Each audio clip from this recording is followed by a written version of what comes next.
வீரபாண்டிய கட்டபொம்மன் மக்கள் முன்னேற்ற இயக்கம் சார்பில் வீரபாண்டிய கட்டபொம்மன் அவர்களின் 267வது ஜெயந்தி விழா. முதல் சுதந்திர போராட்ட வீரர் மாவீரன் வீரபாண்டிய கட்டபொம்மன் அவர்களின் 267வது ஜெயந்தி விழா தமிழகம் முழுவதும் அனைத்து கட்சித் தலைவர்களும் கொண்டாடி வருகின்றனர். இந்நிலையில் கோவை ஈச்சனாரி பகுதியில் அமைந்துள்ள வீரபாண்டிய கட்டபொம்மன் அவர்களின் திருவுருவ சிலைக்கு வீரபாண்டிய கட்டபொம்மன் மக்கள் முன்னேற்ற இயக்கம் சார்பாக கிழக்கு மாவட்டம் தலைவர் மனோகரன் தலைமையில் வீரபாண்டிய கட்டபொம்மன் அவர்களின் திருவுருவ சிலைக்கு மாலை அணிவித்து மரியாதை செலுத்தப்பட்டது. முன்னதாக பீளமேடு புதூர் பகுதியில் இருந்து ஈச்சனாரி பகுதி வரை வீரபாண்டிய கட்டபொம்மன் மக்கள் முன்னேற்ற இயக்கத்தின் சார்பில் பொதுமக்கள் 300க்கும் மேற்பட்டோர் மேளதாளத்துடன் பெண்கள் 101 பால்குடம் எடுத்தும் வீரபாண்டிய கட்டபொம்மன் திருவள்ளுவர் சிலைக்கு பால் அபிஷேகம் நடைபெற்றது.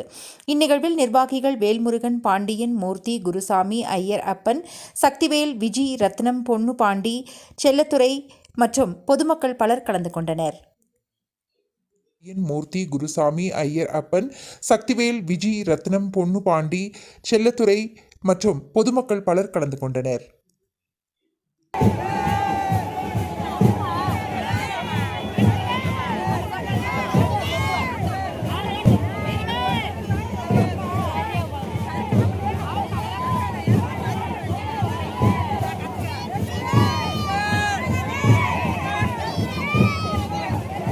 வீரபாண்டிய கட்டபொம்மனின் 267வது பிறந்தநாளை முன்னிட்டு இன்று நாங்கள் பீளமேடு புதூரில் இருந்து 1101 பால்குடங்களுடன் மேளதாளம் முழங்க ஈச்சனேரியில் உள்ள வீரபாண்டிய கட்டபொம்மன் உருவச்சிலைக்கு பால்குடம் எடுத்து வந்து நேர்த்திக்கடனை செலுத்துகிறோம்.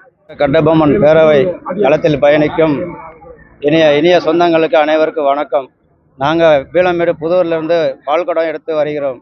101வது பால்குடம் கொண்டு வந்து மேளதாளத்தோடு அனைவரும் வந்து இங்கே ஈச்சனேரி உள்ள உருவ சிலைக்கு வந்து பால்குடங்கள் செலுத்தி வீரபாண்டிய கட்டபொம்மன் சிலைக்கு பால்குடங்கள் செலுத்தி அனைவரும் இங்கே கொண்டாடும் மேளதாளத்தோட அனைவரும் வந்து கொண்டாடி எங்களது மாப்பிள்ளை வீரபாண்டிய கட்டபொம்மன் இளைஞரணி தலைவர் கோவை மாவட்டம் பி.கே. பொன்னுப்பாண்டி, மாப்பிள்ளை மனோகரன் அவர்கள் இளைஞரணி செயலாளர் மனோகரன் அவர்களுக்கு எல்லாரும் வாழ்த்துக்கள்.